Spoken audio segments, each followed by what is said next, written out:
Hello বন্ধুরা, আসসালামু আলাইকুম। কেমন আছেন? আশা করি সবাই ভালো আছেন। রোজা রমজানের দিন আজকে আমি ইফতারিতে হালিম রান্না করেছি। গরুর পা দিয়ে হালিম রান্না করেছি।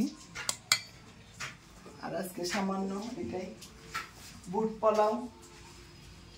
এটা হচ্ছে বুট পোলাও। বুট পোলাও নাকি প্রিয় সাইমের, এদিকের মানুষের। আর এটা হচ্ছে আনকমন একটা খাবার। এখানে এসে গিয়ে গরুর ভুঁড়ি ভাজা করেছি। বুট পোলাও দিয়ে নাকি গরুর ভুঁড়ি ভালো লাগে, তাই আর কিছুই না। আর সেই শরবত,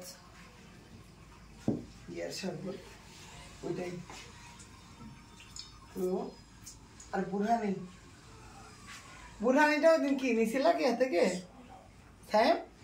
বুরহানি তোরা খাইছিস? ওই বুরহানি না? কি বুরহানি এটা? বুরহানি এরকম হয়। বুরহানির কুদিনা পাতা দেওয়া হয় বুরহানিতে। কুদিনা পাতা দেয় নাই, বুরহানি বানাইছে গিয়াতে। দেখ,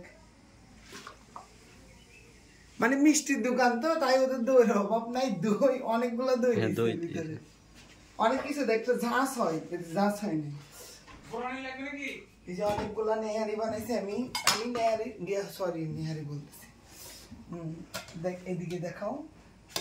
এই যে হালিম, হালিমটা একটু পাতলা করলে আপনার খেতে হেভি লাগে, কিন্তু পায়া দিয়ে করেছি। আমার জামাই প্রিয় খাবার।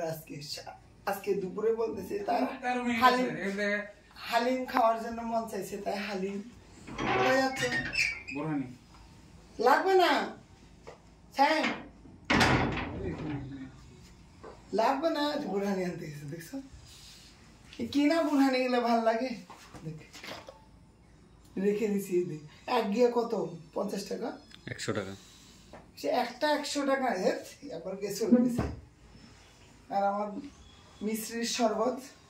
ও আজকে আমাদের সাথে ইফতার করবে। আমাদের ম্যানেজার শুভ, যে এখন সে ক্যামেরা ধরেছে, শুভ আজকে আমাদের সাথে ইফতারি করবে। তাই শুভ কি পেঁয়াজি, বেগুনি, মুড়ি ওগুলা চিতে এটা ভালো না? এক এক দিন এক একটা ভালো। তো আমার খাইতে মন চাইছে আজকে হালিম, তাই হালিম। তো এটা আমাদের আজকে ইফতারি। আপনাদের কি কি ইফতারি দেখাবেন, আর আমারটা কেমন হয়েছে কমেন্টস করতে অবশ্যই বলবেন। তো আজকের মতো এখানে, আল্লাহ হাফেজ।